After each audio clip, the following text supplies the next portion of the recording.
Hello' everyone সকলোকে স্বাগতম জনাইছোঁ আজি আমাৰ ক্লাছটোলৈ মই হলো নয়ন আজি আমি তোমালোকৰ দশম শ্ৰেণীৰ 13তম অধ্যায় পৃষ্ঠকালী আৰু আয়তনৰ যোৱা 9 বছৰত কেনেকুৱা ধৰণৰ কুৱেশ্যনছবোৰ আহিছে তাৰ ওপৰত ডিটেইল আলোচনা কৰিম এই ক্লাছটোত মূলতঃ তোমালোকৰ 5 নম্বৰীয়া 3 নম্বৰীয়া কুৱেশ্যনছ এই চেপ্টাৰটোৰ পৰা কোনবোৰ আহিছিলে তাৰ ওপৰত আমি বিশেষভাৱে আলোচনা কৰিম গতিকে আহচোন আজিৰ ক্লাছটো আৰম্ভ কৰোঁ প্ৰথম কুৱেশ্যনটো HSLC 2017ৰ এটা কুৱেশ্যন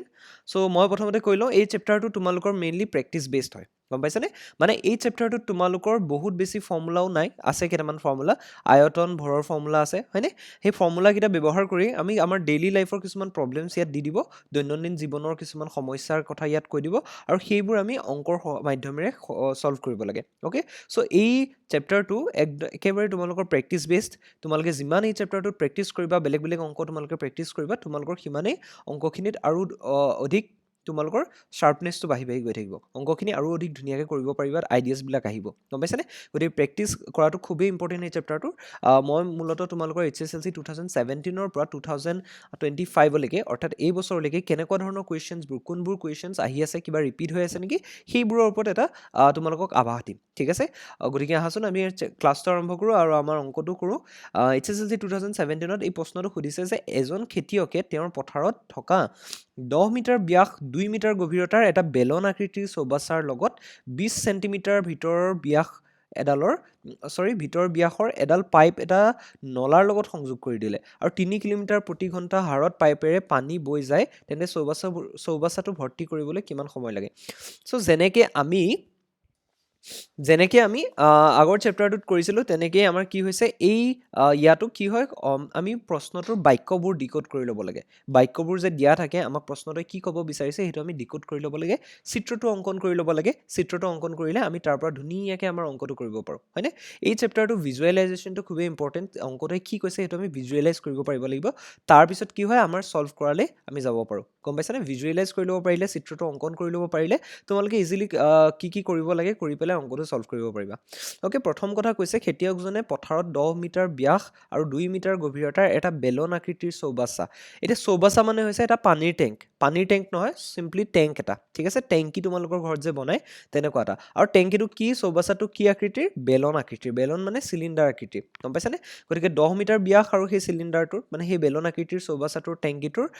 10 মিটাৰ ব্যাস আৰু 2 মিটাৰ গভীৰতা বুলি কৈছে তাৰমানে আমি যদি সেইটোক চিত্ৰৰ সহায়েৰে আঁকিবলৈ যাওঁ তেতিয়াহ'লে কেনেকুৱা ধৰণৰ হ'ব চোৱা আমাৰ যদি চিত্ৰৰ সহায়ে অংকন কৰিবলৈ যাওঁ আমাৰ এইটো এটা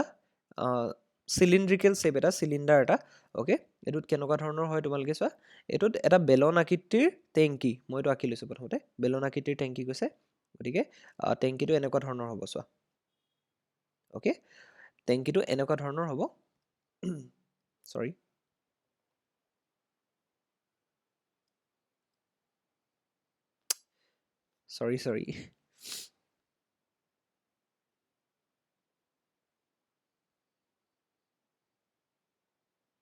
অ'কে মই আকৌ এবাৰ আঁকি দিছোঁ ইয়াতে বেলন আকৃতিৰ আমাৰ যিটো চৌবাচ্চা আছে অৰ্থাৎ টেংকিটো আছে সেইটো কেনেকুৱা ধৰণৰ হ'ব চাই লোৱা চ' টেংকি মানে এনেকুৱা ধৰণৰটো আহিবই ওপৰত এখন পৃষ্ঠ ঠিক আছে তাৰপিছত আমাৰ অ'কে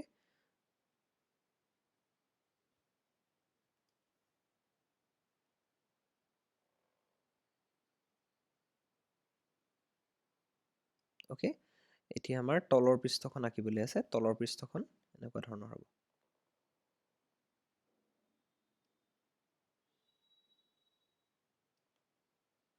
অ'কে চ' চৌবাচ্চাটো ক'বলৈ গ'লে আমাৰ এনেকুৱা ধৰণৰে হ'ব দেই এনেকুৱা আকৃতিৰ এটা চৌবাচ্চাই হ'ব গতিকে তোমালোকে চিন্তা কৰিবলগীয়া একো নাই চিত্ৰটো আঁকি ল'লে কুৱেশ্যনটো ইজি হৈ যাব ঠিক আছে চ' এনেকুৱা আকৃতিৰ এটা চৌবাচ্চা হ'ব ঠিক আছে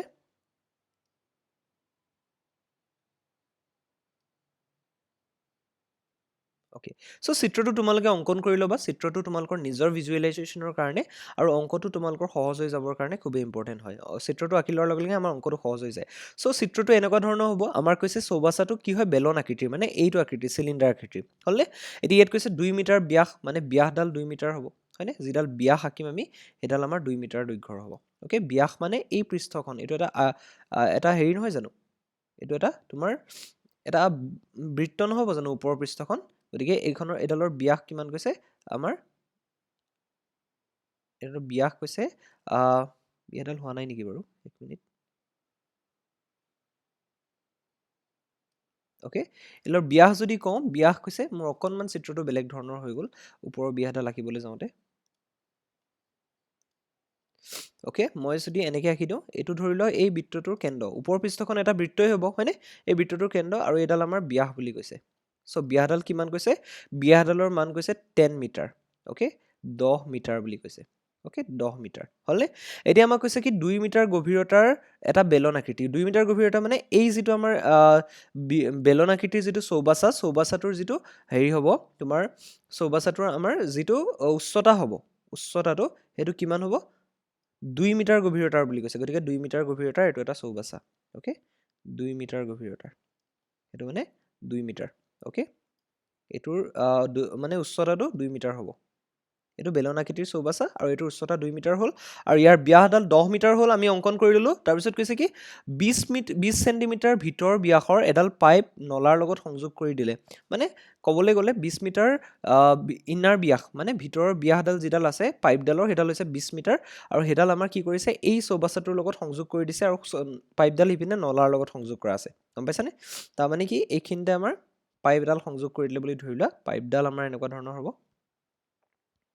ওকে এডাল আমাৰ পাইপডাল সংযোগ কৰি দিলে ওকে পাইপডাল সংযোগ কৰি দিলে আৰু এই পাইপডালৰ কি কৈছে পাইপডালৰ ইনাৰ ব্যাস মানে ভিতৰৰ যিটো আমাৰ ভিতৰৰ যিটো ব্যাসডাল হ'ব পাইপডালৰ ব্যাস বুলি ধৰিব পৰা ভিতৰৰ ব্যাসডাল সেইডাল কিমান হ'ব 20 চেণ্টিমিটাৰ গম এইডাল আমাৰ যিডাল হ'ব ভিতৰৰ ব্যাসডাল সেইডাল কিমান হ'ব 20 চেণ্টিমিটাৰ 20 চেণ্টিমিটাৰ গম পালা চ' চিত্ৰটো এনেকুৱা ধৰণৰ হৈ গ'ল আমাক কৈছে কি চৌবাচা এটা তেওঁ নিৰ্মাণ কৰিছে সেইটোত কি কৈছে তেওঁৰ ওপৰৰ যিটো ব্যাস চৌবাচাটো বেলনাকৃতি হয় প্ৰথম কথা বেলনাকৃতি আঁকিলোঁ ওপৰৰ যি ব্যাস হৈছে বেলনটোৰ ব্যাস হৈছে 10 মিটাৰ যিটো উচ্চতা হৈছে 2 মিটাৰ মানে 2 মিটাৰ গভীৰতালৈকে খান্দিছে মানে উচ্চতা হৈছে 2 মিটাৰ আৰু এডাল পাইপ সংযোগ কৰা হৈছে আৰু পাইপডালৰ কি কৈছে ব্যাসডাল ভিতৰৰ ব্যাসডাল কি হৈছে 20 চেণ্টিমিটাৰ বুলি কৈছে আৰু কৈছে এই পাইপডালেৰে পানী আহি পেলাই এই চৌবাচাটোত ধুনীয়াকৈ পৰি আছেহি আৰু চৌবাচাটোত আহি পানী পৰি আছে এই পাইপডাল যিহেতু নলাৰ লগত সংযোগ কৰা আছে চ' নলাৰ পৰা এই পাইপডালেৰে পানী আহি চৌবাচাটোত পৰি আছেহি আৰু পানীৰ বেগ কিমান বুলি কৈছে 3 কিলোমিটাৰ পাৰ ঘণ্টা গম পাইছানে 3 কিলোমিটাৰ পাৰ ঘণ্টা এতিয়া আমাক নিৰ্ণয় কি কৰিব দিছে চৌবাচাটো ভৰ্তি হ'বলৈ কিমান সময় লাগিব মানে চৌবাচাটোৰ এই পাইপডালেৰে যে প্ৰতি ঘণ্টাত 3 কিলোমিটাৰ বেগেৰে পানীবোৰ আহি পৰি আছেহি পানী আহি পৰি আছেহি এতিয়া আমি ক'ব লাগে যে এই চৌবাচাটো গোটেইটো ভৰিবলৈ কিমান সময় লাগিব ওকে চ' প্ৰথম কথা হ'ল চৌবাচাটো ভৰিবলৈ কিমান সময় লাগিব এই অংকটোত মই প্ৰথমতে কি কৰিম জানানে প্ৰথমতে মই এই যিটো আমাৰ চৌবাচা আছে টেংকি আছে এইটোৰ কি কৰিম এইটোৰ আমি আয়তন নিৰ্ণয় কৰিম গম পাইছানে মানে এইটোৰ ধাৰণ ক্ষমতা এইটোৰ ভিতৰত কিমান পানী ধৰিব সেইটো আমি নিৰ্ণয় কৰিম ঠিক আছে তাৰপিছত কি কৰিম প্ৰতি ঘণ্টাত যদি 3 কিলোমিটাৰ পানী পৰি আছে তেতিয়াহ'লে প্ৰতি ঘণ্টাত এই পাইপেৰে বৈ থকা পানীখিনিয়ে প্ৰতি ঘণ্টাত যিমান পানী বৈ আছে সেইখিনি কিমান ঠাই আগুৰিব সেই পানীখিনিৰ আয়তন কিমান আৰু সেই আয়তনটোৱে আমি কি কৰিম চৌবাচাটোৰ গোটেই আয়তনটোক আমি হৰণ কৰি দিম তেতিয়া আমাৰ সময় কিমান লাগিব সেইটো আমি পাই যাম ঠিক আছে চ' প্ৰথমতে আমি চৌবাচাটোৰ আয়তন নিৰ্ণয় কৰি লওঁ চ' প্ৰথমতে মই কি দিয়া আছে সেইটো লিখি ল'ম দিয়া আছে ওকে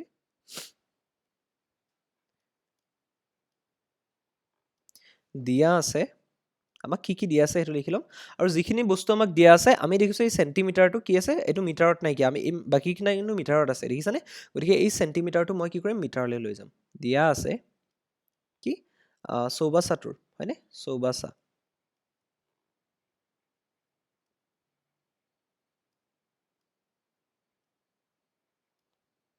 চৌবাচাটোৰ মই কৈছোঁ এইটো ৰিয়েল লাইফ প্ৰব্লেমছবোৰ ছল্ভ কৰিব লাগে গতিকে এইটো চেপ্টাৰটো তোমালোকে এনেকুৱা ধৰণৰ অংকবোৰে পাবা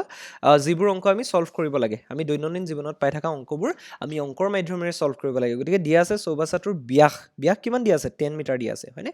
গতিকে ব্যাস ইকুৱেল টু আমি কিমান পাই আছোঁ 10 মিটাৰ পাই আছোঁ হ'ল এতেকে ব্যাসাৰ্ধ কিমান হ'ব চৌবাচাটোৰ ব্যাসৰ আধা মানে ব্যাসাৰ্ধ হ'ব 5 মিটাৰ হয়নে ব্যাসাৰ্ধ ইকুৱেল টু কিমান হ'ব 5 মিটাৰ হৈ যাব গম পালা 5 মিটাৰ হৈ গ'ল হ'লে এতিয়া আমি কি কৰিম আমাৰ আৰু ডাটা কি দিয়া আছে পাইপডালৰ হয়নে পাইপডালৰ ব্যাস আমাক দিয়া আছে পাইপডালৰ ব্যাস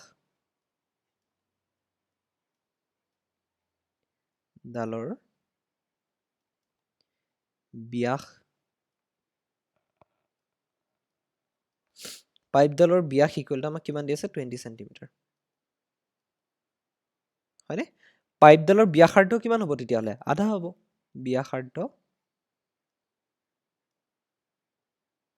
ব্যাসাৰ্ধ কিমান হ'ব আধা হ'ব 10 সেন্টিমিটাৰ হ'ব এতিয়া 10 সেন্টিমিটাৰক মই কৈ থৈছো যে কি আমি এইটো মিটাৰলৈ লৈ যাম 10 সেন্টিমিটাৰ মানে 0.1 মিটাৰ হয়নে 0.1 মিটাৰ হয় নহয় ওকে 0.1 মিটাৰ হল এতিয়া আমি কি কৰিম আৰু এটা আমাক বস্তু দিয়া আছিল কি পানীৰ যিটো গতিবেগ সেইটো আমাক দিয়া আছে পানীৰ গতি হৈছে 3 কিলোমিটাৰ পাৰ ঘণ্টা প্ৰতি ঘণ্টাত 3 কিলোমিটাৰ স্পিডেৰে কি হৈছে পানীখিনি বৈ আছে হয়নে পানীৰ গতি পানীৰ বেগ বুলিয়ে দি দিছো মই বেগ ওকে কিমান 3 কিলোমিটাৰ পাৰ ঘণ্টা হয়নে 3 কিলোমিটাৰ পাৰ ঘণ্টা মানে প্ৰতি ঘণ্টাত 3 কিলোমিটাৰকে 3 কিলোমিটাৰ স্পিডত আহি আছে ওকে ঘণ্টা সো এইটোক আমি কি কৰিম কিলোমিটাৰটোক আকৌ মিটাৰলৈ লৈ যাম সো 3 কিলোমিটাৰ মানে কি 3000 মিটাৰ অৰ্থাৎ 3000 মিটাৰ পাৰ ঘণ্টা বলানে পাৰ ঘণ্টা হল এইকেইটা আমি প্ৰথমতে কৰি ললো কি প্ৰথমতে আমি যিকেইটা আমাক ডাটা দিয়া আছে সেইকেইটা আমি কৰি ললো তাৰপিছত আমি কি কৰিলো সেইকেইটাক সেন্টিমিটাৰটোক মিটাৰলৈ নিলো কিলোমিটাৰটোক আকৌ মিটাৰলৈ লৈ আহিলো হয়নে গতিকে এটা ইউনিটলৈ লৈ আহিলো সো মই প্ৰথমতে কৈ দিছো কি আমাক কি নিৰ্ণয় কৰিব দিছে এই চৌবাচাটোত যে এই পাইপডালেৰে পানী আহি আছে সেই পানীখিনিয়ে এই গোটেই চৌবাচাটো ভৰ্তি হ'বলৈ কিমান সময় লাগিব মই প্ৰথমতে কৈ দিছো আমি কি চৌবাচাটোৰ প্ৰথমতে আয়তন নিৰ্ণয় কৰিম মানে চৌবাচাটোৰ ভিতৰত কিমান পানী ধৰিব সেইটো আমি প্ৰথমতে নিৰ্ণয় কৰি ল'ম ওকে এতিয়া চৌবাচাৰ আয়তন ওকে এতিয়া আমি কৰিম বেলন আকৃতিৰ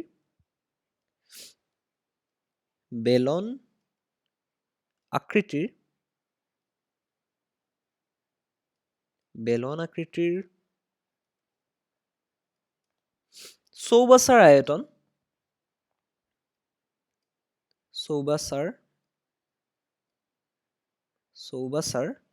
ওকে চৌবাচাৰ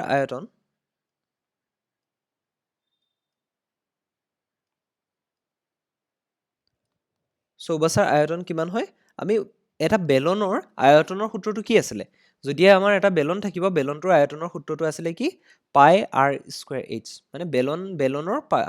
যিটো আয়তনৰ সূত্ৰ সেইটো আছিলে পাই আৰ স্কয়াৰ এইচ গতিকে চৌবাচাটো যিহেতু এটা বেলন আকৃতিৰ অৰ্থাৎ আমি বেলন বুলি ক'ব পাৰো গতিকে সেইটো আমি লিখিম পাই আৰ স্কয়াৰ এইচ ঠিক আছে এতিয়া ইয়াৰ পৰা আমি যিকেইটা ভ্যালু জানো আমি সেইকেইটা পুট কৰি দিম পাই মানে পায়ে ৰাখিলো বাৰু ওকে পাই মানে আমি পায়ে ৰাখিলো বা এইটো আমি কি লিখিব পাৰো পাই মানে পায়ে ৰাখিলো ওকে ইনটু আমাৰ কি আছে যিটো আৰ আছে আৰটো কিমান আছে আৰ মানে ব্যাসাৰ্ধ অৰ্থাৎ আমাৰ যিডাল চৌবাচাটোৰ ব্যাসাৰ্ধ দেই এই যিটো চৌবাচাটোৰ ব্যাসাৰ্ধ সো সেইডালৰ কথা কৈছো মই পাইপডালৰ ব্যাসাৰ্ধৰ কথা কোৱা নাই মই এইটো এক মিনিট এইখিনিতে লিখি দিছো R1 বুলি দেই আৰ টি বুলি লিখি দিছো মানে টেংকিটোৰ ব্যাসাৰ্ধ ওকে বেলন আকৃতিৰ টেংকিটোৰ ব্যাসাৰ্ধ আৰু যিটো আমাৰ পাইপডালৰ ব্যাসাৰ্ধ এটা আছে নহয় সেইটোক মই কি নাম দি দিছো আৰ পি বুলি দি দিছো হলে গতিকে এতিয়া আমি যিহেতু বেলনৰ আমি বেলন আকৃতিৰ চৌবাচাটোৰ আয়তন নিৰ্ণয় কৰিছো গতিকে চৌবাচাটোৰ ব্যাসাৰ্ধডাল কনচিডাৰ কৰিম অৰ্থাৎ আৰ টি ডালক কনচিডাৰ কৰিম হয়নে গতিকে পাই আৰ টি স্কয়াৰ এইচ হ'ব হলে ওকে সো এতিয়া আমি কি কৰিম পাই ইনটু আৰ টি কিমান আছে 50 মিটাৰ হয় নাই 50 ওকে ইনটু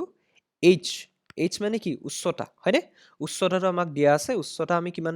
আছে 2 মিটাৰ হয়নে গতিকে 2 পুট কৰিলো আৰু সেইখন আমাৰ মিটাৰ কিউব হ'ব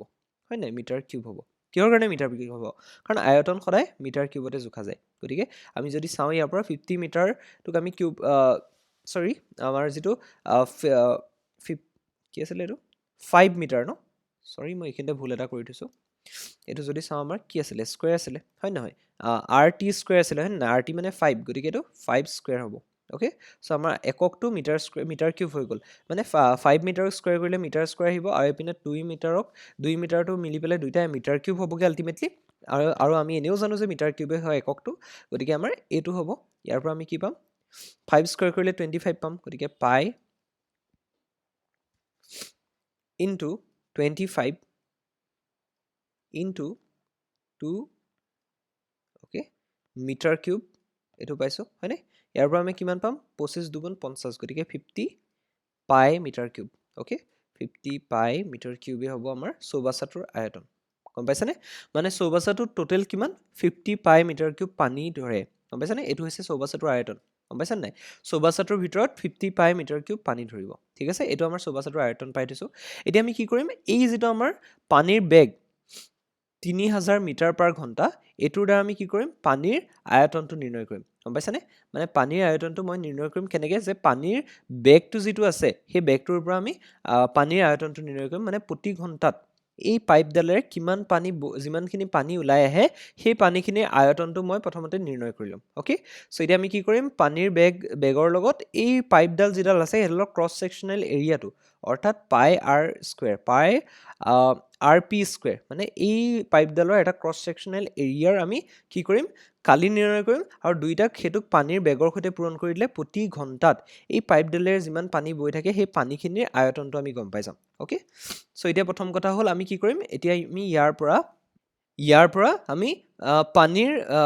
পানীৰ যেটো আয়তন প্ৰতি ঘণ্টাত বৈ থকা পানীৰ আয়তনটো আমি নিৰ্ণয় কৰিম সো এইখিনিতে মই লিখি দিছো এতিয়া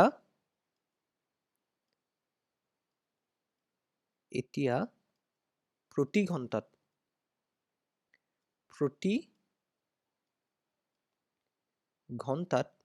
ওকে প্ৰতি ঘণ্টাত বৈ থকা পানীৰ আয়তন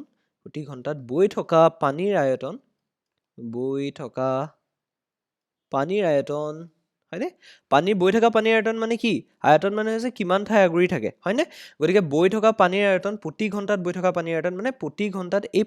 এইফালে যিমানখিনি পানী বৈ আহিব সেই গোটেইখিনি পানী কিমান ঠাই আগুৰিব চৌবাচ্চাটো গম পাইছানে মই প্ৰথমতে উলিয়াই লৈছো চৌবাচ্চাটোৰ আয়তন মানে চৌবাচ্চাটোত কিমান পানী ধৰিব গম পাইছানে কিমান পানী ইয়াত ধৰিব আৰু পিছত কি কৰিছো প্ৰতি ঘণ্টাত এই পাইপডালেৰে বৈ অহা পানীখিনিয়ে কিমান ঠাই আগুৰি থাকিব আৰু সেই আগুৰি থকা ঠাইটোৰে যদি আমি গোটেই আয়তনটো হৰণ কৰি দিও তেতিয়াহলে আমি কি পাই যাম আমি কিমান সময়ত এই গোটেই চৌবাচ্চাটো ভৰিব হয়তো পাই যাম হয়নে গতিকে প্ৰতি ঘণ্টাত বৈ থকা পানীৰ আয়তন ওকে বুজি পাইছা সবে কোৱেশ্চনটো আমি অলপমান বেলেগ ধৰণে ভাবিব লাগিব এই চেপ্টাৰটোত ওকে পানীৰ আয়তন ইকুৱেল টু কি হয় এই যেটো আমাৰ হেৰি আছে আমাৰ যিডাল পাইপ আছে তাৰ ক্ৰছ সেকশনাল এৰিয়াৰ কালিটো প্ৰথমতে উলিয়াই লম ক্ৰছ সেকশনাল এৰিয়া মানে ধৰি লও তুমি এডাল পাইপ পাইছা ওকে মই ধৰি ললো এইখিনিতে আমাৰ পাইপডাল হি 20 সেন্টিমিটাৰ ব্যাসৰ যেডাল পাইপ হেডাল ইয়াৰ ক্ৰছ সেকশনাল এৰিয়া মানে ইয়াৰ পৰা এনে এক সৰু টুকুৰা এটা কাটি লৈ অৰ্থাৎ এটা বৃত্ত পাম যেটোৰ ব্যাস হ'ব 20 সেন্টিমিটাৰ সেই বৃত্তটোৰ কালিটোৱে আমি হৈছে ক্ৰছ সেকশনাল এৰিয়া গম পাইছানে মানে এই পাইপডালৰ ক্ৰছ সেকশনাল এৰিয়া এটো অসমীয়াত কি বুলি কয় মই পাহৰি গৈছো ক্ৰছ সেকশনাল এৰিয়া ইনটু এই পানীৰ যেটো বেগ হেতুটা পূৰণ কৰি দিলে এই পাইপডালেৰে প্ৰতি ঘণ্টাত কিমান পানী বৈ আহিব তাৰ আয়তনটো পাই যাম বৈ অহা পানীখিনিৰ আয়তনটো পাই যাম গম পাইছানে প্ৰতি ঘণ্টাত বৈ থকা পানীৰ আয়তন পাইপডালেৰে বৈ থকা প্ৰতি ঘণ্টাত পাইপেৰে বৈ থকা বুলি লিখিছো পাইপেৰে বুলি লিখি দিছো এইখিনিতে পাইপেৰে বৈ থকা পানীৰ আয়তন ইকুৱেল টু আমি কেনেকৈ লিখো হেতুক আমি প্ৰথমতে কি কৰিম পাইপৰ ক্ৰছ সেকশনাল এৰিয়া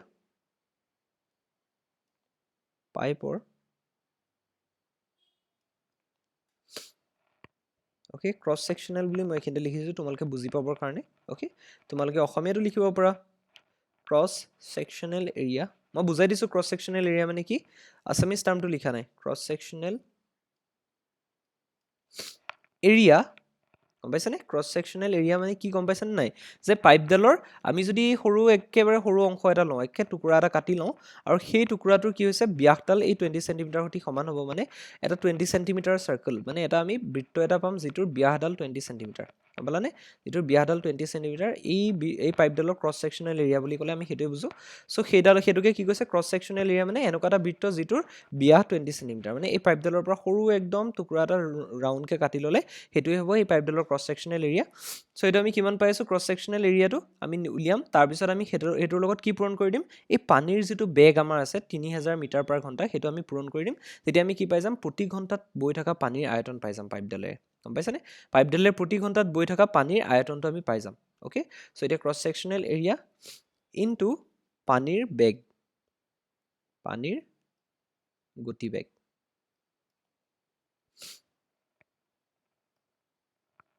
গতিবেগ ওকে এটো হলনে এটা ক্ৰছ সেকশনাল এৰিয়া মানে কি মই কৈ দিছো এনেকুৱা এটা বৃত্ত পাম যেটো বৃত্তৰ ব্যাসডাল 20 সেন্টিমিটাৰ ওকে যদি পাইপডালৰ সেই ক্ৰছ সেকশনাল এৰিয়াটোৰ ব্যাসডাল যদি মই কৈ দিছোঁ যে ইয়াতে লিখি দিছিলোঁ পাইপডালৰ ব্যাস 20 চেণ্টিমিটাৰ, ব্যাসাৰ্ধ কিমান হ'ব 10 চেণ্টিমিটাৰ অৰ্থাৎ 0.1 মিটাৰ, হয় নে নহয়? গতিকে এই 0.1 মিটাৰক যদি লৈ পেলাই আমি এটা চাৰ্কেল আঁকো, 0.1 মিটাৰৰ যদি এটা বৃত্ত আঁকো, সেই বৃত্তটোৰ কি হয় কালিটোৱে হৈছে এই পাইপডালৰ কি হৈছে ক্ৰছ ছেকশ্যনেল এৰিয়া বুলি গম পাইছানে? গতিকে বৃত্তটোৰ ব্যাসাৰ্ধ আমি 0.1 মিটাৰ ল'ব লাগিব, তাৰমানে কি ক্ৰছ ছেকশ্যনেল এৰিয়া হ'ব, মই এইখিনিতে লিখি দিছোঁ ক্ৰছ ছেকশ্যনেল এৰিয়াৰ ফৰ্মুলাটো, বৃত্ত এটা যিটোৰ ব্যাসাৰ্ধ কিমান 0.1 মিটাৰ, মানে এই পাইপডালৰ ভিতৰৰ ব্যাসাৰ্ধৰ সৈতে সমান এটা ব্যাসাৰ্ধৰ আমি বৃত্ত এটা আঁকি পেলাই তাৰ এৰিয়াটো হৈছে এই পাইপডালৰ ক্ৰছ ছেকশ্যনেল এৰিয়া। চ' এইটো ক'বলৈ গ'লে আমি বৃত্তটোৰ কালিৰ সূত্ৰ কি পাই আৰ পি স্কুৱেৰ, গম পাইছানে? পাই আৰ পি স্কুৱেৰ, কাৰণ এই যিটো বৃত্ত ল'ম সেই বৃত্তটোৰ ব্যাসাৰ্ধডাল এই পাইপডালৰ ব্যাসাৰ্ধৰ সৈতে একে হ'ব লাগিব, মানে 0.1 মিটাৰ হ'ব লাগিব, গম পাইছানে? পাই আৰ পি স্কুৱেৰ মানে ক্ৰছ ছেকশ্যনেল এৰিয়াটোৰ আমি কালি ল'লোঁ, তাৰপিছত আমি পূৰণ পানীৰ গতিবেগ কিমান আছিলে 3000 মিটাৰ পাৰ ঘণ্টা, গম পাইছানে? 3000 মিটাৰ পাৰ ঘণ্টা, গতিকে 3000 মিটাৰ পাৰ ঘণ্টা। অ'কে, তোমালোকৰ দেখি পেলাই বস্তুবিলাক অলপ জীপ টাইপৰ লাগিব পাৰে কাৰোবাৰ, কিন্তু এই চেপ্টাৰটো অল এবাউট প্ৰেক্টিছ, যেতিয়াই যিমানে প্ৰেক্টিছ কৰি গৈ থাকিবা তোমালোকে অংকবোৰ সিমানেই ভালদৰে শিকি গৈ থাকিবা। অ'কে, চ'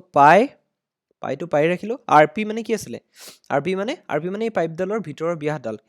ব্যাসাৰ্ধডাল, তাৰমানে কি আমাৰ 10 চেণ্টিমিটাৰ মানে 0.1 মিটাৰ আছিলে, গতিকে আৰ পি ঠাইত আমি 0.1 লিখি দিম, 0.1 মিটাৰ স্কুৱেৰ আছিলে হয়নে, বৰ্গ মিটাৰ। অ'কে, 0.1 মিটাৰ স্কুৱেৰ পূৰণ 3000 মিটাৰ, অ'কে 3000 মিটাৰ পাৰ ঘণ্টা। অ'কে, একককেইটা আমি লিখি দিছোঁ, ঠিক আছে। এতিয়া আমি কি পাম যে বৈ থকা পানীখিনিয়ে মানে এই পাইপডালেৰে বৈ থকা পানীখিনিৰে প্ৰতি ঘণ্টাত কিমান আয়তন, প্ৰতি ঘণ্টাত বৈ থকা পানীখিনি পাইপডালেৰে প্ৰতি ঘণ্টাত যিমানখিনি পানী বৈ আহে সেই পানীখিনিৰ আয়তন কিমান সেইটো আমি পাই যাম। অ'কে, চ' প্ৰতি ঘণ্টাত বৈ থকা পানীৰ আয়তনটো আমি নিৰ্ণয় কৰিম এতিয়া, এইটো স্কুৱেৰ হ'ব দেই, মিটাৰ স্কুৱেৰ, এইটো স্কুৱেৰ হ'ব। চ' আমি যদি চাওঁ এইটো 0.1ক স্কুৱেৰ কৰিলে 0.1 ইনটু 0.1 মানে 0.01 হৈ যাব, হয়নে? চ' 0.01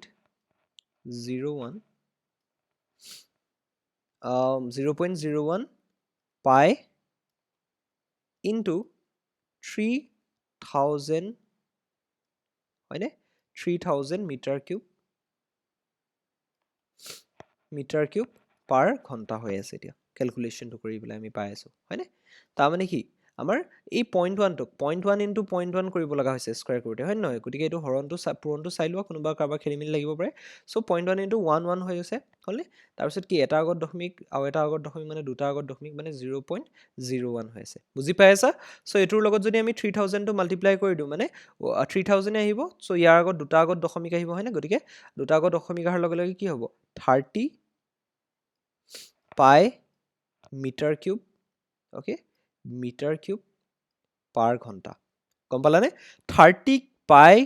মিটাৰ কিউব পাৰ ঘণ্টা হ'ব আমাৰ এই প্ৰতি ঘণ্টাত বৈ অহা পানীখিনিৰ আয়তন, গম পাইছেনে? পাৰ ঘণ্টাত যিমানখিনি পানী এই পাইপডালেৰে বৈ আহিব সেই পানীখিনিৰ আয়তন হ'ব 30 পাই মিটাৰ কিউব, গম পাইছেনে? 30 পাই মিটাৰ কিউব। আকৌ আমি কি পাই থৈছোঁ যে গোটেই যিটো চৌবাচা অৰ্থাৎ গোটেই বেলন আকৃতিৰ যিটো চৌবাচা টেংকিটো সেইটোৰ আয়তন আমি পাই থৈছোঁ কিমান 50 পাই মিটাৰ কিউব, গম পাইছেনে? 50 পাই মিটাৰ কিউব পাই থৈছোঁ। আৰু কি কৈছোঁ সেই পাইপডালেৰে পানী বৈ আছে, হয়নে? বেগ কিমান আছিলে 3000 মিটাৰ পাৰ ঘণ্টা, সেইটোক আমি এই পাইপডালৰ ক্ৰছ ছেকশ্যনেল এৰিয়া অৰ্থাৎ সেই পাইপডালৰ ব্যাসাৰ্ধডালক লৈ পেলাই আমি যদি এটা বৃত্ত অংকন কৰোঁ, সেই বৃত্তটোৱে কি হ'ব সেই পাইপডালৰ ক্ৰছ ছেকশ্যনেল এৰিয়া, আৰু সেই বৃত্তটোৰ কালিয়ে হৈছে এই পাইপডালৰ ক্ৰছ ছেকশ্যনেল এৰিয়াৰ কালি, গম পাইছেনে? সেই ক্ৰছ ছেকশ্যনেল এৰিয়াটোক যদি আমি পানীৰ বেগৰ সৈতে যদি পূৰণ কৰি দিওঁ তেতিয়াহ'লে সেই পাইপডালেদি পানী বৈ আছে নহয়, এই পাইপডালেদি যিখিনি প্ৰতি ঘণ্টাত যিমান পানী বয় সেই পানীখিনিৰ আয়তনটো পাই যাম, মানে সেই পানীখিনি কিমান ঠাই ঘূৰে পাই যাম। এতিয়া প্ৰতি ঘণ্টাত পাইপেৰে বৈ অহা পানীখিনি কিমান ঠাই ঘূৰে 30 পাই মিটাৰ কিউব, গম পাইছানে আৰু আমাৰ টোটেল পাইপ গোটেই চৌবাচাটোৰ আয়তন কিমান আছিল মানে চৌবাচাটোত পানী কিমান ধৰিছিলে 50 পাই মিটাৰ কিউব অৰ্থাৎ এনেকুৱা প্ৰতি ঘণ্টাত যদি 30 পাই মিটাৰ কিউব বৈ আহে এই 50 পাই মিটাৰ কিউবত কিমানখিনি পানী তেনেকুৱা ধৰিব সেইটো আমি নিৰ্ণয় কৰিবলৈ আমি কি কৰিম 30 পাই মিটাৰ কিউবেৰে মানে পাইপেৰে প্ৰতি ঘণ্টাত বৈ অহা পানীৰ আয়তনে মুঠ চৌবাচাটোৰ আয়তনক হৰণ কৰি দিম আৰু সেইটোৱে হ'ব আমাৰ কি চৌবাচাটো ভৰ্তি হ'বলৈ কিমান সময়ৰ প্ৰয়োজন হয় সেইটো আমি পাই যাম ওকে সো এতিয়া আমি কৰি দিওঁ লাষ্টৰ ষ্টেপ এইটো অংকটোৰ দেখিলানে কিমান সহজতে ওলাই গ'ল সহজ বুলি নকওঁ অংকটো বুজি পালে সহজ আৰু প্ৰেক্টিচ কৰিলে সহজ এনেকুৱা ধৰণৰ অংকবোৰ কি হয় এইবোৰ অংক তোমালোকৰ পৰীক্ষাত গৈ দেখিলে এনেকুৱা বহুত ভয় লাগিব হয় নে নহয় কাৰণ ইমান ডাঙৰ অংক ইমান ক্যালকুলেশন কৰিব লাগে কি কৰিম কি নকৰিম ওলাবনে নোলাই হয়নে আকৌ গোটেই অংকটো কৰি যদি সৰু ষ্টেপ এটা ভুল হৈ যায় তেতিয়াহ'লে কি হয় তোমালোকৰ গোটেই অংকটোই ভুল হৈ যায় গতিকে এই অংকবিলাকত খুব একদম পুৰা ষ্ট্ৰং প্ৰেক্টিচৰ দৰকাৰ হয় গম পাইছানে আৰু ৰিগৰাছ প্ৰেক্টিচ কৰিলেহে এই চেপ্টাৰটোৰ অংকখিনি তোমালোকে ভালদৰে এটেম্প কৰিব পাৰিবা আৰু চেপ্টাৰটো বা মোৰ মতে 5ৰ পৰা 8 নম্বৰ আহে প্ৰতি বছৰে হয়নে 5 নম্বৰীয়া কুৱেশ্যন এটা দিয়া দেখা যায় 3 নম্বৰীয়া দিয়া দেখা যায় হয় নহয় গতিকে এই চেপ্টাৰটো খুব ভালদৰে প্ৰেক্টিচ কৰাটো দৰকাৰ এতিয়া আমি কি কৰিম চৌবাচাটো ভৰ্তি হ'বলৈ লগা সময় গম পাইছানে এতিয়া আমাৰ চৌবাচাটো ভৰ্তি হ'বলৈ লগা সময়টো নিৰ্ণয় কৰিম এতিয়া চৌবাচাটো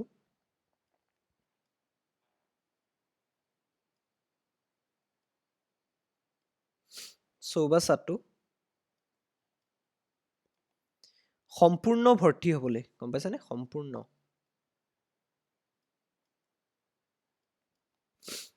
ভৰ্তি হ'বলৈ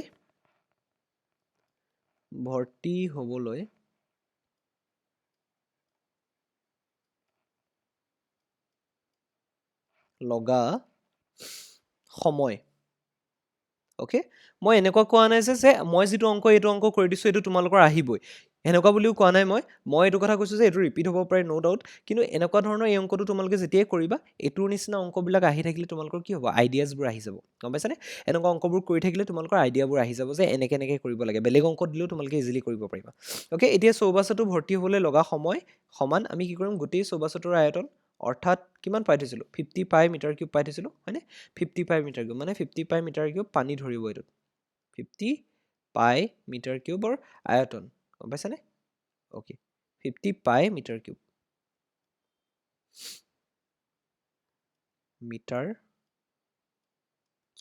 হ'লে আৰু এইটো আমি কিহেৰে হৰণ কৰি দিম এই প্ৰতি ঘণ্টাত বৈ অহা পানীৰ আয়তন তাৰমানে কি 30 পাই মিটাৰ কিউব পাৰ ঘণ্টা হয়নে 30 পাই মিটাৰ কিউব পাৰ ঘণ্টা ওকে এইটো আমি হৰণ কৰি দিছো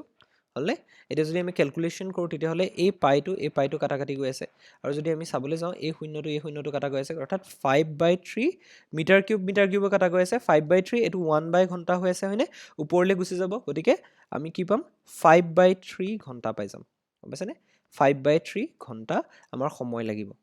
গম পাইছা নাই 5/3 ঘণ্টা সময় এই চৌবাচাটো সম্পূৰ্ণ ভৰ্তি হ'বলৈ লাগিব এতিয়া 5/3 ঘণ্টা মানে আমি এনেকৈ লিখি দিব পাৰো 5/3 ঘণ্টাটোক আমি মিনিটলৈ লৈ যাওঁ ঘণ্টা মানে কি 60 মিনিট 1 ঘণ্টা মানে 60 মিনিট গতিকে 60 বুলি লিখি এখানে মিনিট লিখি দিব পাৰো হ'লনে 60 মিনিট হ'ল এতিয়া ইয়াৰ পৰা আমি এইটো 20 কাটি দিব পাৰো 20 কাটি দিলো অৰ্থাৎ 5 * 20 অৰ্থাৎ 100 মিনিট 100 মিনিট 100 মিনিট বা 100 মিনিট মানে কি 60 মিনিটে 1 ঘণ্টা 40 মিনিট 40 মিনিট সময়ৰ আমাৰ প্ৰয়োজন হ'ব গোটেই চৌবাচাটো ভৰ্তি হ'বলৈ গম পালানে সো অংকটো কেনেকৈ কৰিলো প্ৰথমতে এবাৰ চাই লোৱা আমাক অংকটোত কি দিছে এবাৰ চাই লোৱা যে চৌবাচা এটা আছে যেটো বেলন আকৃতিৰ মানে এনেকুৱা সিলিন্ডাৰ টাইপৰ আৰু আকৃতিৰ এটা চৌবাচা মানুহজনে খানিছে চৌবাচাটো পথাৰত খানিছিলে তেওঁ 10 মিটাৰ ব্যাস লৈছিলে চৌবাচাটোৰ আৰু 2 মিটাৰ গভীৰতালৈ খানিছিলে মানে 2 মিটাৰ উচ্চতা বেলনটোৰ গম পাইছানে তাৰ পিছত কৈছে কি চৌবাচাটোৰ লগত এডাল পাইপ সংযোগ কৰি দিছে যেডালৰ ব্যাস হৈছে 20 সেন্টিমিটাৰ ইনাৰ ব্যাস মানে ভিতৰৰ ব্যাস ওকে সো সেই 20 সেন্টিমিটাৰ ব্যাসৰ সেই পাইপডাল কি কৰিছে নলাৰ লগত সংযোগ কৰি দিছে আৰু নলাৰ পৰা পানী 3 কিলোমিটাৰ পাৰ ঘণ্টা বেগত কি কৰিছে এই পাইপডালেৰে সি চৌবাচাটোত পৰি আছে ঠিক আছে চৌবাচাটোত পৰি আছে তাৰপিছত কি কৈছে কি সেই চৌবাচাটো সম্পূৰ্ণ ভৰ্তি হ'বলৈ কিমান সময় লাগিব বুলি কৈছে ওকে সো প্ৰথমতে আমি কি কৰিলো গোটেই চৌবাচাটো বেলন আকৃতিৰ বেলনৰ আমি আয়তনৰ সূত্ৰটো জানো মানে বেলনটোত গোটেই চৌবাচাটোত কিমান পানী ধৰিব সেইটো আমি নিৰ্ণয় কৰিলো সেইটো আমি পালো কিমান আয়তন আমি পালো কিমান পানী ধৰিব সেইটো আমি পালো 50 পাই মিটাৰ কিউব ওকে সেইটো আমি নিৰ্ণয় কৰিলো পিছত আমি নিৰ্ণয় কৰিলো কি প্ৰথমতে পিছত আমি নিৰ্ণয় কৰিলো এই পাইপডালেৰে প্ৰতি ঘণ্টাত বৈ অহা পানীখিনি প্ৰতি ঘণ্টাত ধৰি লোৱা যিমানখিনি পানী বৈ আহে সেই পানীখিনি কিমান ঠাই ঘূৰিব অৰ্থাৎ সেই পানীখিনিৰ আয়তন কেনেকৈ নিৰ্ণয় কৰিলো পাইপডালৰ যিটো আমি ক্ৰছ ছেকশ্যনেল এৰিয়াৰ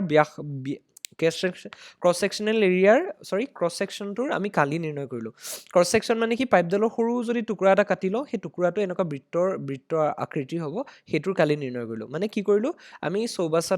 এই পাইপডালৰ যিটো ইনাৰ ভিতৰৰ ব্যাসাৰ্ধডাল লৈ এটা বৃত্ত অংকন কৰিলে সেই বৃত্তটোৰ কালি হৈছে আমাৰ সেই পাইপডালৰ ক্ৰছ ছেকশ্যনেল এৰিয়া কালি সেইটোক আমি নিৰ্ণয় কৰিলো যিহেতু ব্যাসডাল 20 সেন্টিমিটাৰ দি আছে সেইটোক আমি ব্যাসাৰ্ধডাল 10 সেন্টিমিটাৰ পালো তাৰপৰা 0.1 মিটাৰ পালো পাইপডালৰ ব্যাসাৰ্ধ হ'লে সো সেই পাইপডালৰ ব্যাসাৰ্ধটোক লৈ এটা বৃত্ত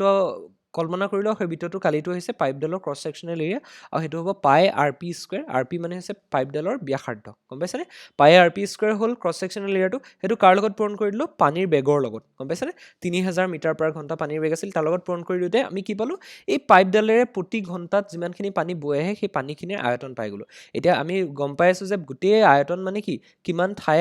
কিমান পানী ধৰিব এই পাত্ৰটোত গোটেই চৌবাচাটোত হ'লে আৰু আমি পাই আছোঁ কি প্ৰতি ঘণ্টাত ইমানখিনি পানী বৈ আহিছে মানে ধৰি লোৱা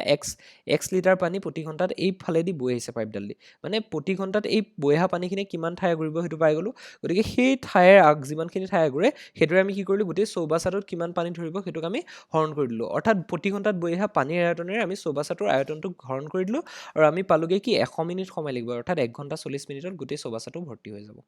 গম পালানে সেইটোৱে আছিলে আমাৰ প্ৰশ্নটো প্ৰশ্নটো সেইটোৱে সুধিছিলে সেইটোৱে আমাৰ আনচাৰটো গতিকে এনেকুৱা ধৰণৰ প্ৰশ্ন আহিলে তোমালোকে চিম্পলি অকণমান ডিকোড কৰিব লাগে অকণমান ভাবিব লাগে চিত্ৰটো অংকন কৰাৰ পিছত লাহে লাহে বস্তুবোৰ সহজ হৈ যায় অ'কে আৰু কিছুমান ইয়াৰ পৰা জানাও দৰকাৰ আছে যে প্ৰতি ঘণ্টাত যদি ইমানখিনি পানী বৈ আহে প্ৰতি ঘণ্টাত বৈ অহা পানীৰ আয়তনটো কেনেকৈ নিৰ্ণয় কৰিবা পাইপডালেৰে যদি 3000 মিটাৰ পাৰ ঘণ্টা হিচাপত পানী বৈ আহিছে তেতিয়াহ'লে সেই পাইপডালেৰে প্ৰতি ঘণ্টাত কিমান পানী বৈ আহিব সেইটো তুমি কেনেকৈ নিৰ্ণয় কৰিবা পানীখিনিৰ আয়তনটো কেনেকৈ নিৰ্ণয় কৰিবা সেইটো জনাটো দৰকাৰ অ'কে তেতিয়াহ'লে আমি নেক্সট প্ৰশ্নলৈ আগবাঢ়িছোঁ নেক্সট প্ৰশ্নত কি সুধিছে চাওঁ নেক্সট প্ৰশ্নটোত সুধিছে এইটো এটা HSLC 2017 কুৱেশ্যন এইটো তোমালোকৰ চিত্ৰটো মই এইকাৰণে দিছোঁ যাতে তোমালোকে ভিজুৱেলাইজ কৰিবলৈ সহজ হয় এইটো এটা 3D চিত্ৰ ইয়াৰ লগত জড়িত হৈ আছে অংকটোৰ লগত সেইকাৰণে মই এইটো তোমালোকৰ কাৰণে প্ৰস্তুত কৰি লৈছোঁ কিন্তু পৰীক্ষাত তোমালোকৰ এনেকুৱা ধৰণৰ কোনো চিত্ৰ নিদিয়ে হয় নহয় যিখিনি চিত্ৰ দিয়ে তোমালোকৰ সেইখিনিও ভালদৰে নিদিয়ে গতিকে এইখিনি চিত্ৰটো একেবাৰে নিদিয়ে আমাক খালি এই প্ৰশ্নটো দি দিব গম পাইছানে 2.4 সেন্টিমিটাৰ উচ্চতা আৰু 1.4 সেন্টিমিটাৰ ব্যাসাৰ্ধযুক্ত এটা গোটা বেলনৰ পৰা এটা একে উচ্চতাৰ আৰু একে ব্যাসৰ শংকুৰ আকৃতি খুলি উলিওৱা হ'ল গম পাইছানে মানে এটা 2.4 সেন্টিমিটাৰ উচ্চতা আৰু 1.4 সেন্টিমিটাৰ ব্যাস বিশিষ্ট এটা গোটা বেলন আছিলে গম পালানে এনেকুৱা এটা গোটা বেলন আছিলে গোটা চিলিণ্ডাৰ এটা আছিলে মানে কাঠৰ চিলিণ্ডাৰ এটা ধৰি লোৱা তাৰপিছত কি কৈছে সেই একে উচ্চতাৰ আৰু একে ব্যাসৰ শংকু আকৃতিৰ খোল এটা খুলি লোৱা হ'ল মানে এই যিটো বেলন আছিলে গোটা বেলন আছিলে কাঠৰ তাৰ পৰা কি কৰিলে সেই একে উচ্চতাৰ মানে 2.5 সেন্টিমিটাৰ 4 সেন্টিমিটাৰ উচ্চতাৰ আৰু 1.4 সেন্টিমিটাৰ ব্যাসৰ এটা কি কৰিলে শংকু ইয়াৰ মাজৰ পৰা কাটি লৈ গুচি গ'ল গম পাইছানে এইটো গোটেইটো এটা বেলন আছিলে গম পাইছানে এটা গোটা বেলন আছিলে তাৰ পৰা কি কৰিলে সেই একে ব্যাসৰ দেখিছানে যিটো আমাৰ পৃষ্ঠখন আছে ভূমিৰ পৃষ্ঠখন আছে অৰ্থাৎ শংকুটোৰ যিখন আমাৰ বৃত্তাকাৰ পৃষ্ঠখন আছে সেই পৃষ্ঠখন আৰু যিটো আমাৰ বেলনৰ পৃষ্ঠখন আছে সেই দুইখন সমান হৈ আছে দেখিছানে অৰ্থাৎ একে ব্যাসৰ মানে একে পৃষ্ঠৰে হ'ব দুইটাৰ হয়নে এনেকুৱা যিখন বৃত্তাকাৰ পৃষ্ঠ সেই দুখন একে হ'ব অৰ্থাৎ ইয়াৰ পৰা এই গোটেই গোটা বেলনটোৰ পৰা এই পাৰ্টটো কাটি লৈ গুচি গৈছে এই পাৰ্টটো এটা গোটা পাৰ্ট এটা কাটি লৈ গৈছে তোমালোকে 3Dত ইমাজিন কৰিব পাৰিছানে মই বস্তুটো 3Dত বনাবলৈ চেষ্টা কৰিছোঁ প্ৰস্তুত কৰি লিয়াইছোঁ ইয়াৰ পৰা আমি কি কৰিছোঁ ডাইৰেক্টলি আমি গোটেই গোটা বেলনটোৰ পৰা ডাইৰেক্টলি এটা 3D আকৃতিৰ এইটো গোটেই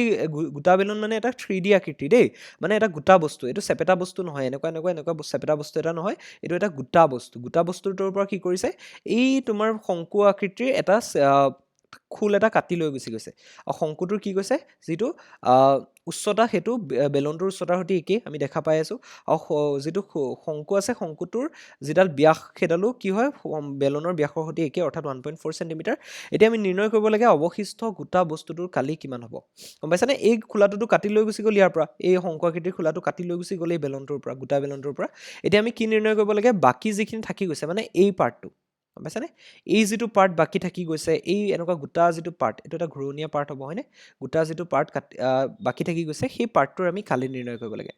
গম পাইছানে চ' প্ৰথম কথা এইটো এটা 3D তোমালোকে ভিজুৱেলাইজ কৰিব পাৰিছা নে নাই মই নাজানো মই যিমানখিনি পাৰোঁ চেষ্টা কৰিছোঁ তোমালোকৰ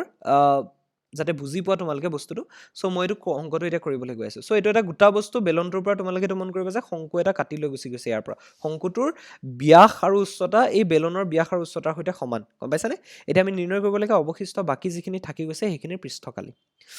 বৰ্গ চেণ্টিমিটাৰত নিৰ্ণয় কৰিব দিছে গম পাইছানে অ'কে চ' এতিয়া আমি কি কৰিম প্ৰথমতে আমাক কি কি দিয়া আছে সেইটো আমি নিৰ্ণয় কৰি ল'ম দিয়া আছে কি কি দিয়া আছে প্ৰথমতে সেইটো চোৱা চাই লোৱা দিয়া আছে বেলনৰ ব্যাস আৰু উচ্চতা দিয়া আছে দেখিছানে 2.4 চেণ্টিমিটাৰ উচ্চতা আৰু 1.4 চেণ্টিমিটাৰ ব্যাস বিশিষ্ট এটা গোটা বেলন অ'কে চ' মই প্ৰথমতে বেলনৰ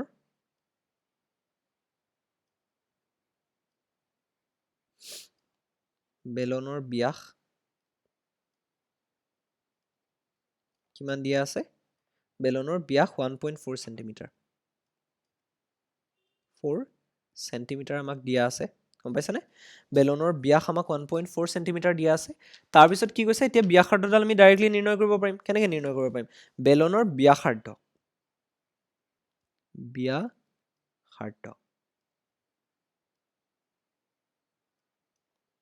ইকুৱেল টু যিটো ব্যাসক আমি আধা লৈ ল'লে তাৰমানে 1.4/2 চেণ্টিমিটাৰ তাৰমানে কিমান হ'ব 0.7 হ'বনে 0.7ক 2ৰে গুণ কৰিলে 14 অৰ্থাৎ 1.4 অ'কে 0.7 চেণ্টিমিটাৰ হৈ যাব হ'লনে চ' সেইটো আমি পাই আছোঁ হ'ল তাৰপিছত আমি কি কৰিম আমাৰ বেলনটোৰ উচ্চতাও আমাক দিয়া আছে হয় নাই বেলনটোৰ যিটো উচ্চতা সেইটো আমাক দিয়া আছে অ'কে বেলনৰ উচ্চতা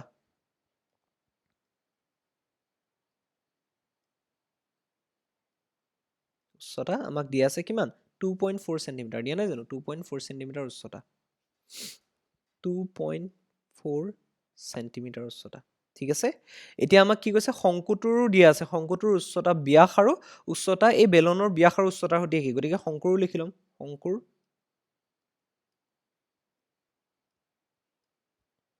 শংকুৰ ব্যাস ইকুৱেল টু আমি কি কৰিম আমাৰ ব্যাসৰ সৈতে একেই গতিকে 1.4 চেণ্টিমিটাৰ শংকুৰ ব্যাসাৰ্ধ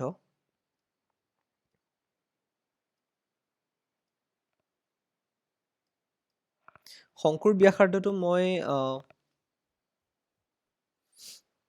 শংকুৰ ব্যাসাৰ্ধ অ'কে একেই যিহেতু ব্যাসাৰ্ধ কিমান হ'ব 0.7 চেণ্টিমিটাৰ আধা হয়নে আকৌ শংকুৰ উচ্চতা বেলনৰ উচ্চতাৰ সৈতে একেই গতিকে মই সেইটো লিখি দিছোঁ শংকুৰ উচ্চতা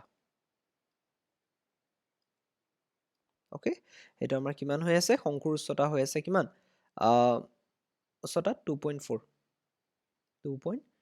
চেণ্টিমিটাৰ পাইছানে 2.4 চেণ্টিমিটাৰ এতিয়া আমি কি নিৰ্ণয় কৰিম আমি এটা কথা নিৰ্ণয় কৰিব ল'ব লাগিব প্ৰথম কথাটো হ'ল আমি ইয়াৰ পৰা এই যিটো আমাৰ অৱশিষ্ট অংশ তাৰ ছাৰ্ফেচ এৰিয়াটো কিনো হ'ব মই প্ৰথমতে সেইটো দেখুৱাই লৈছোঁ অ'কে যিটো ছাৰ্ফেচ এৰিয়া পাম সেইটো আমাৰ কি হ'ব সেইটো প্ৰথমতে দেখুৱাই লৈছোঁ দেই ঠিক আছে এতিয়া আমি যিটো আমাৰ চিত্ৰ আছে তাৰ অৱশিষ্টটোৰ ছাৰ্ফেচ এৰিয়াটো কেনেকৈ নিৰ্ণয় কৰিম সেইটো চাই লোৱা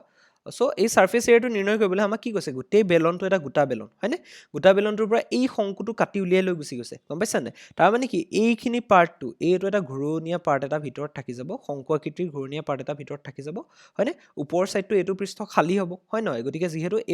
এই গোটেই এটা শংকু এটা ইয়াৰ পৰা উলিয়াই লৈ যাব গম পাইছা নাই মানে ইয়াৰ ভিতৰৰ পৃষ্ঠটো শংকুৰ বক্ৰ পৃষ্ঠ তলৰ দৰে হ'ব আৰু ভিতৰৰ পৃষ্ঠটো আৰু ওপৰৰ এই পাৰ্টটো খালী হ'ব হয়নে মানে বেলনটোৰ ওপৰৰ পাৰ্টটো খালী হ'ব আৰু ভিতৰটো এটা শংকুৰ বক্ৰপৃষ্ঠ তলৰ দৰে হ'ব আৰু যিটো বাকীখিনি পাৰ্ট হ'ব বাকীখিনি বেলনটোৰ পাৰ্ট হ'ব সেইখিনি একেই থাকিব মানে আমি কি কৰিব লাগিব এই বেলনটোৰ যিটো বক্ৰতল সেইটো নিৰ্ণয় কৰিব লাগিব তাৰপিছত তলৰ যিখন পৃষ্ঠ আছে বক্ৰতলৰ ভূমিৰ যিখন পৃষ্ঠ আছে তলৰ পৃষ্ঠখনটো একেই আছে সেইখনৰ কালি নিৰ্ণয় কৰিব লাগিব লগতে কি কৰিব লাগিব ওপৰ সাইডটো খালি গতিকে এই পৃষ্ঠটোৰ কালি আমি নিৰ্ণয় কৰিব নালাগে ইয়াৰ ঠাইত আমি কি নিৰ্ণয় কৰিব লাগিব ইয়াৰ ভিতৰত এটা যেটো শংকু ইয়াৰ পৰা কাটি লৈ গৈছে গতিকে শংকুৰ নিচিনা এটা শেপ এটা শংকুৰ নিচিনা বক্ৰতলৰ এটা শেপ এটা ইয়াৰ ভিতৰত থাকি যাব হয় নাই শংকুৰ যেটো জায়গা আছিল সেইখিনি থাকি যাব ইয়াত অৰ্থাৎ শংকুৰ বক্ৰপৃষ্ঠৰ কালিখন আমি নিৰ্ণয় কৰিব লাগিব গম পাইছা না ভিতৰটো যেটো শংকু আকৃতিৰ হৈ থাকিব গতিকে শংকুৰ বক্ৰপৃষ্ঠৰ কালিটো নিৰ্ণয় কৰিব লাগিব এই এখন পৃষ্ঠৰ কালি নিৰ্ণয় কৰিব নালাগে কাৰণ এখন পৃষ্ঠটো অলৰেডি উলিয়াই লৈ গৈছে যাব হয়নে অৰ্থাৎ শংকুটোৰ বক্ৰপৃষ্ঠৰ তলৰ কালি যোগ আমি এই বেলনটোৰ বক্ৰপৃষ্ঠৰ তলৰ কালি লগতে বেলনৰ ভূমিৰ যিখন পৃষ্ঠ থাকিব বৃত্তাকাৰ সেইখনৰ কালি নিৰ্ণয় কৰিব লাগিব গম পাইছানে গতিকে আমি তেতিয়া হলে এইখিনিতে লিখি লওঁ প্ৰথমতে আমাৰ যেটো আইডিয়া আহিছে মাইন্ডত কেনেকৈ অংকটো কৰিম সেই আইডিয়াটো আমি লিখি লওঁ এইখিনিতে ওকে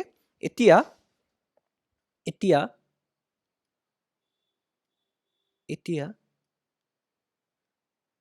অৱশিষ্ট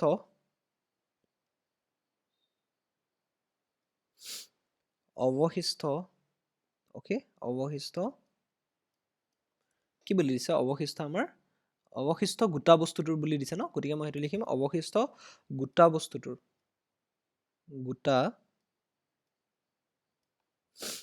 বস্তুটোৰ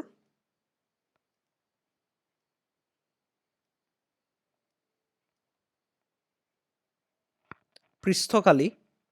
ওকে অৱশিষ্ট গোটা বস্তুটোৰ পৃষ্ঠকালি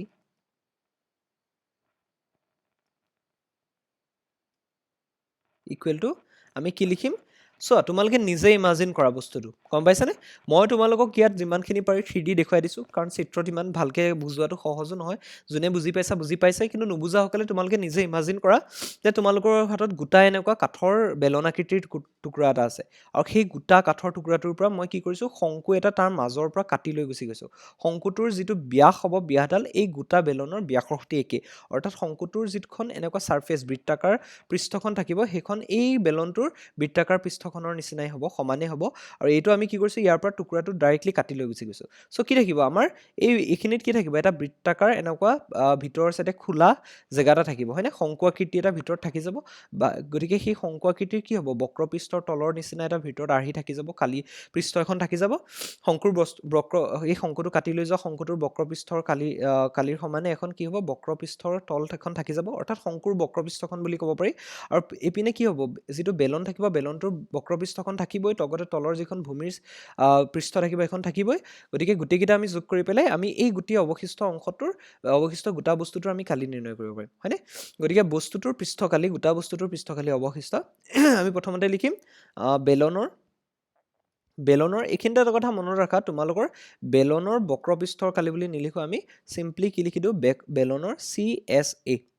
হয়নে CSA এইটো শৰ্ট ফৰ্ম চাগে পাইছে CSA মানে হৈছে কাৰ্ভ সাৰফেস এৰিয়া কাৰ্ভ মানে হৈছে বক্ৰ সাৰফেস মানে হৈছে পৃষ্ঠ এৰিয়া মানে হৈছে কালি অৰ্থাৎ বেলনৰ বক্ৰপৃষ্ঠ কালি মানে বেলনৰ CSA বুলি লিখি দিছো এইটো ইনফৰ্মেল নহয় এইটো এটা অফিচিয়েল ফৰ্মেল বস্তু তোমালোকৰ কিতাপতো এনেকৈ দেখা পাবা গতিকে ইউজ কৰিব পাৰা তোমালোকে সময় বচাবৰ কাৰণে বুজিছানে বেলনৰ CSA অৰ্থাৎ বক্ৰপৃষ্ঠৰ কালি বেলনৰ বক্ৰপৃষ্ঠৰ কালি CSA প্লাস আমি কি কৰিম যেটো আমাৰ শংকু আছে শংকুৰ বেলনৰ আমি ভূমিৰ পৃষ্ঠকালি নিৰ্ণয় কৰিম ভূমি মানে এই তলৰ যিখন আমাৰ পৃষ্ঠ এখন থাকিব বৃত্তাকৃতিৰ হেখনৰ কালি নিৰ্ণয় কৰিম মানে বেলনৰ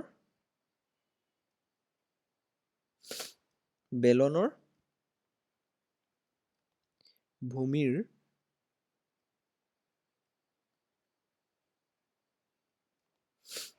পৃষ্ঠকালি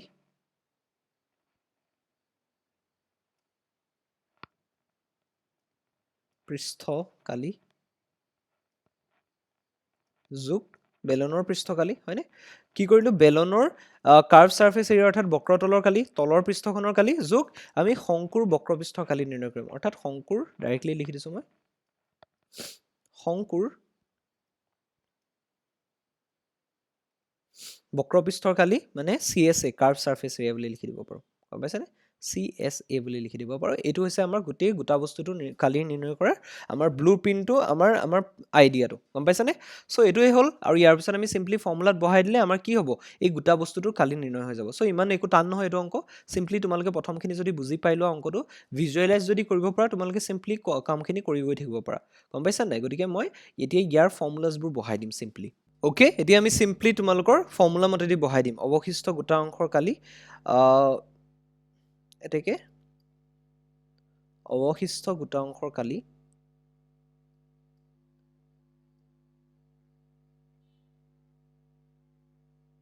সৰি মোৰ অকণমান পেনটোৱে নিলিখা হৈ গৈছে দেই।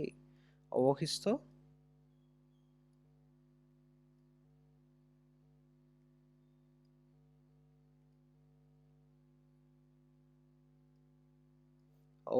গোটা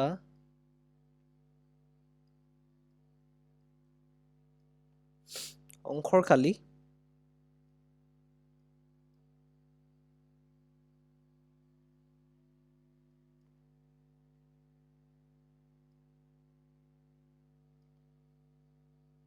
ইকুৱেল টু, এবাৰ আমি কি কৰিম ফৰ্মুলাছবোৰ বহাই দিম। বেলনৰ কাৰ্ভ ছাৰ্ফেচ এৰিয়া মানে বেলনৰ কি কৈছে কাৰ্ভ ছাৰ্ফেচ এৰিয়া মানে বক্ৰপৃষ্ঠৰ কালি, তাৰ ফৰ্মুলাটো কি আছিলে বেলন এটাৰ বক্ৰপৃষ্ঠখনৰ কালিটোৰ ফৰ্মুলাটো আছিলে কি 2πr(h) 2πr(h)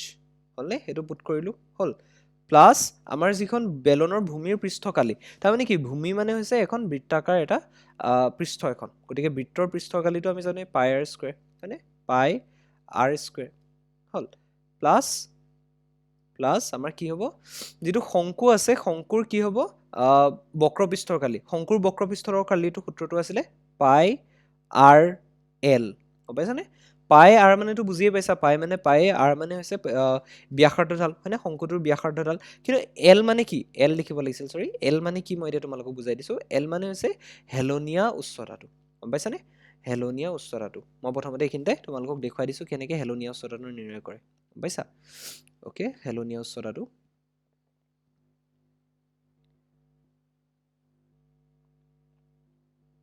অ'কে। চ' কেনেধৰণৰ হয় হেলনীয়া উচ্চতাটো মই এবাৰ তোমালোকক দেখুৱাই দিছোঁ, যে তোমালোকে ধৰি লোৱা শংকু এটা আছে, অ'কে, শংকু এটা এনেধৰণে আছে তোমালোকৰ, এতিয়া শংকু এটাৰ উচ্চতা বুলি কোৱাৰ লগে লগে আমি কিহক ডিনোট কৰোঁ, যে এই উচ্চতাটোক ডিনোট কৰোঁ ডাইৰেক্টলি, মানে এই শীৰ্ষটোৰ পৰা একেবাৰে তলৰ ভূমিলৈকে এইখিনিলৈকে যিটো উচ্চতা হয় সেইটো হৈছে মানে এই শংকুটোৰ উচ্চতা। কলগছ বম তোমালোকে দেখিছানে, কলগছ বমটোৰ আৰ্হিটো মনলৈ আনা, যে কলগছ বম এটাৰ আমি উচ্চতা বুলি ক'লে চিম্পলি এই উচ্চতাটোক নিৰ্ণয় কৰোঁ, মানে এই শীৰ্ষবিন্দুৰ পৰা এই ভূমিলৈ যিডাল ৰেখা অংকন কৰা হয় লম্বকে, সেইডালেই হৈছে এই শংকুটোৰ উচ্চতা, গম পাইছানে? এতিয়া হেলনীয়া উচ্চতা বুলি ক'লে কি বুজা জানানে, শংকুটোৰ এই যিটো হেলনীয়া পাৰ্ট আছে, এই হেলনীয়া পৃষ্ঠখনত এইখিনিত যদি মই ৰেখা এডাল অংকন কৰোঁ, এই যিডাল ৰেখাৰ উচ্চতা দৈৰ্ঘ্য সেইটোৱে হৈছে হেলনীয়া উচ্চতা, গম পালানে? হেলনীয়া উচ্চতা সেইটোৱে বুলি কয়, গম পাইছানে নাই, যে হেলনীয়া উচ্চতা বুলি ক'লে সেই শংকুৰ যিডাল আমাৰ এইফালৰ এনেকুৱা হেলনীয়া বাহুটো থাকে, বাহু বুলিয়ে ক'ম কাৰণ এটা কাৰ্ভ ছাৰ্ফেচ এৰিয়াহে থাকে, ইয়াততো কোনো ধৰণৰ বাহু নাথাকে বুলিয়ে ক'ব পাৰি, কিন্তু ইপিনে যদি এই হেলনীয়া পৃষ্ঠৰে যদি আমি এডাল ৰেখা কল্পনা কৰোঁ, ৰেখাডাল কল্পনা কৰোঁ, সেইডালেই হৈছে কি শংকুটোৰ হেলনীয়া উচ্চতা, গম পালানে? আৰু হেলনীয়া উচ্চতা নিৰ্ণয় কৰিবলৈ আমি কি কৰোঁ চোৱাচোন, এই যদি এইখিনি বিন্দুটোত কেন্দ্ৰবিন্দুলৈ আমি লম্ব এডাল অংকন কৰিছোঁ, শীৰ্ষবিন্দুৰ পৰা কেন্দ্ৰলৈ লম্ব অংকন কৰিছোঁ, এডালেই হৈছে কি হয় এই গোটেই শংকুটোৰ উচ্চতা। এতিয়া এই কেন্দ্ৰবিন্দুত এডাল লম্ব হৈ আছে, গতিকে মই এই ব্যাসাৰ্ধডাল যদি যোগ কৰি দিওঁ তেতিয়াহ'লে আমি কি পাই আছোঁ, এই কেন্দ্ৰৰ পৰা অহা এই উচ্চতাটো হয়নে, এডাল হৈছে ব্যাসাৰ্ধ, আৰু এইপিনে এডাল কি হৈছে হেলনীয়া উচ্চতা, তিনিওটা মিলি পেলাই এটা সমকোণী ত্ৰিভুজৰ সৃষ্টি কৰিছে, গম পাইছানে? চিত্ৰটো অকণমান মই চাফাকৈ আঁকিবলৈ চেষ্টা কৰিছোঁ। চ' তিনিওটা মিলি পেলাই কি কৰিছে, এটা সমকোণী ত্ৰিভুজৰ সৃষ্টি কৰিছে, চোৱাচোন। এইটো যদি আমি অবজাৰ্ভ কৰোঁ, এইটো প্ৰপাৰ ৰাউণ্ড হোৱা নাই হয়নে, গতিকে এইখিনিত যদি আমি এইটো যদি বিন্দুটো হয় মধ্যবিন্দু, অৰ্থাৎ চাৰ্কেলটোৰ তলৰ ছাৰ্ফেচ এৰিয়া বৃত্তাকাৰ পৃষ্ঠখনৰ যদি এইটো কেন্দ্ৰ হয়, এই কেন্দ্ৰটোত আহি কি হৈছে এই ওপৰৰ শীৰ্ষবিন্দুৰ পৰা এডাল লম্বকে আহিছে উচ্চতাডাল, হয় নহয়, এইডালকে আমি উচ্চতা বুলি কওঁ। এতিয়া হেলনীয়া উচ্চতা মানে কি, এই শীৰ্ষবিন্দুৰ পৰা এই তলৰ যিটো যিটো বৃত্তাকাৰ পৃষ্ঠখন আছে তাৰ পৰিধিলৈ অহা এই ৰেখাডালক আমি কি কৈছোঁ হেলনীয়া উচ্চতা বুলি কৈছোঁ। এতিয়া আমি কি কৰিছোঁ, এই ব্যাসাৰ্ধডাল আমি জইন কৰি দিছোঁ, তাৰমানে কি এটা সমকোণী ত্ৰিভুজৰ সৃষ্টি হৈছে এইখিনিত, হয়নে? সমকোণী এটা ত্ৰিভুজৰ সৃষ্টি হৈছে, হয় নহয়? মই এইটো তলৰ যিটো বৃত্ত সেইটো মই অলপ ক্লিনকৈ আঁকি দিছোঁ, অ'কে। চ' এইখিনিতে মই এটা আঁকি দিছোঁ, চৰি।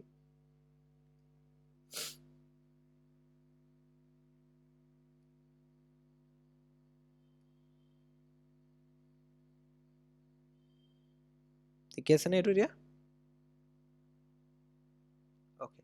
চ' এইখিনিতে মই এটা অংকন কৰি দিছোঁ তোমালোকৰ সুবিধাৰ কাৰণে। ওকে সো এইটো তোমালোকৰ এনেকুৱা ধৰণৰ এটা যদি আমি চাওঁ সমকোণী ত্ৰিভুজ এটাৰ সৃষ্টি হয় নহয় এইখিনি এটা সমকোণী ত্ৰিভুজৰ সৃষ্টি হয় যদি আমি এই ব্যাসাৰ্ধডাল জইন দিওঁ এইটো এটা সমকোণী ত্ৰিভুজৰ সৃষ্টি হয় আৰু এই যিডাল হেলনীয়া উচ্চতা এই হেলনীয়া উচ্চতা যিডাল আছে শংকুটো সেইডালক মই নাম দি দিলোঁ এল অ'কে হেলনীয়া উচ্চতাটোক মই নাম দি দিলোঁ এল আৰু এই যিটো নৰ্মেল উচ্চতা আছে সেইটোক মই এইচ নাম দিলোঁ আৰু ব্যাসাৰ্ধডালটো আৰে হৈ আছে তেতিয়াহ'লে কি হ'ব সমকোণী ত্ৰিভুজত অতিভুজ হৈ আছে এলডাল হয়নে গতিকে আমি কি লিখিব পাৰোঁ root over L equal to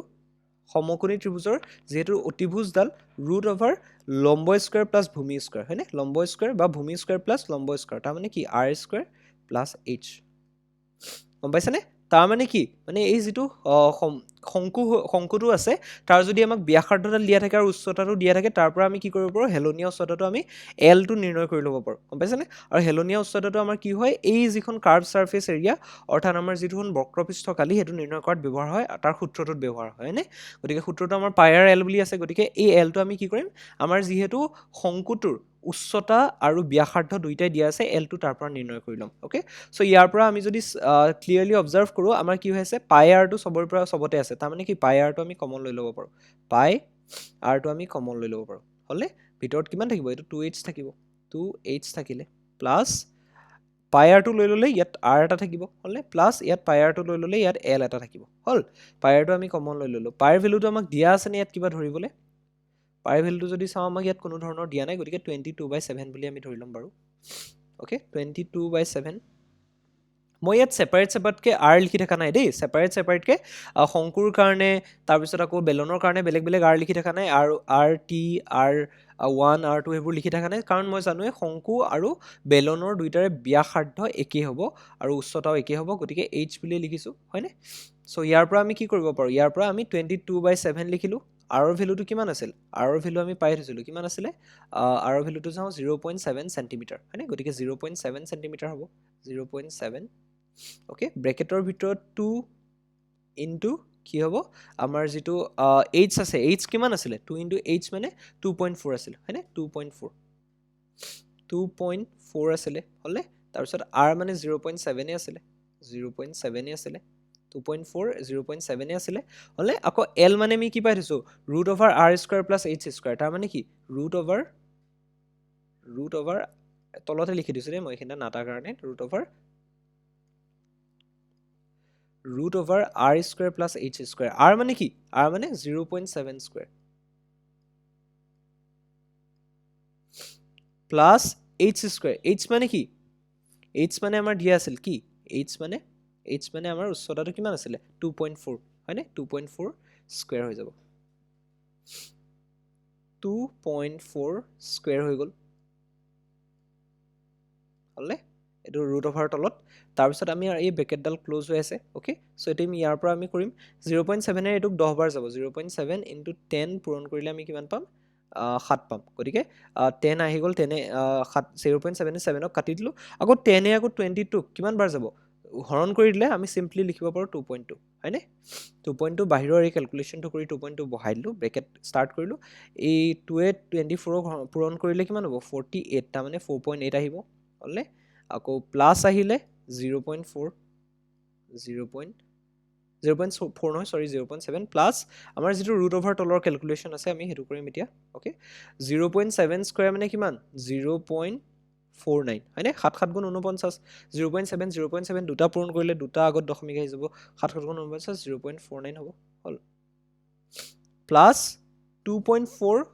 square হয়নে 2.4 মানে কি হ'ব 24 হয় নহয় 24 ইনটু 24 তাৰমানে কিমান হ'ব 2.4 স্কোৱাৰ মানে 4 4 গুণ 16 6 উকলিব 1 4 দুগুণ 8 8 9 হ'লে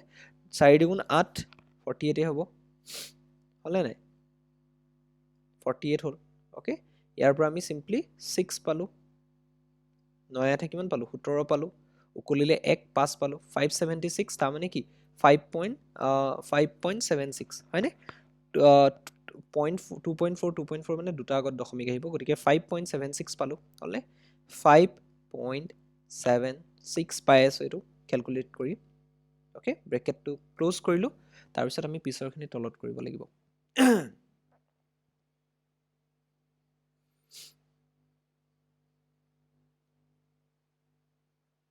অ'কে 1 মিনিট মই পেজ এটা এড কৰি ল'ব লাগিব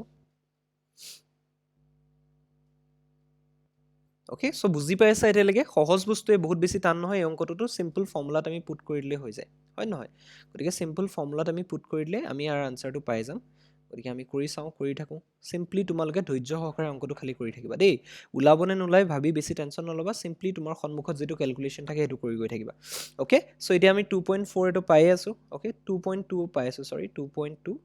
ওকে ব্ৰেকেট টু স্টাৰ্ট কৰিলো এই 4.8 আৰু 0.7 যোগ কৰিলে কিমান হ'ব 7 8 15 হ'ব মানে 5 হ'ব এক এটা কলিব 5.5 হৈ যাব হয়নে 5.5 হ'বনে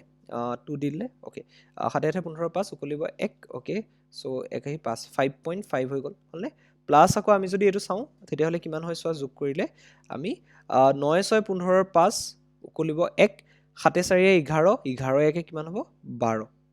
12 2 হাতে গলিব 1 আৰু 5 1 কিমান হ'ব 6 হয়নে গতিকে 6.25 আহি যাব হলনে নাই এতিয়া এই ৰুট ওভাৰ তলত থকা 6.25 টোক আমি ভাঙিবলৈ একেবাৰে সহজ কাৰণ আমি জানো 25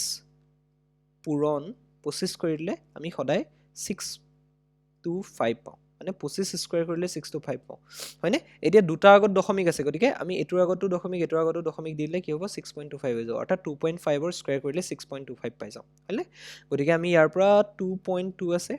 ওকে তাৰ পিছত আমাৰ আছে কিমান 5.5 ওকে প্লাস আমাৰ এটো কিমান হ'ব 6.25 6.25 নহয় 2.5 হ'ব ৰুট ওভাৰডাল অতৰাই দিলে 2.5 হৈ গ'ল হলে সো ইয়াৰ পৰা আমি কিমান পাই আছো সোৱা 2.2 ওকে তাৰ পিছত আমাৰ পাছে পাছে 10 10 শূন্য উকলিব 1 হয়নে পাছে 2 7 7 1 কিমান হ'ব 8 হৈ যাব গতিকে 8.0 হৈ আছে মানে 8 হৈ আছে হল এতিয়া আমি 22 ক 8 ৰে পূৰণ কৰিলে কিমান হ'ব 8 2 16 6 উকলিব 1 হয় নে হয় 8 2 16 6 হাতে উকলিব 1 8 2 16 1 17 176 গতিকে 17.6 হ'ব হয় নহয়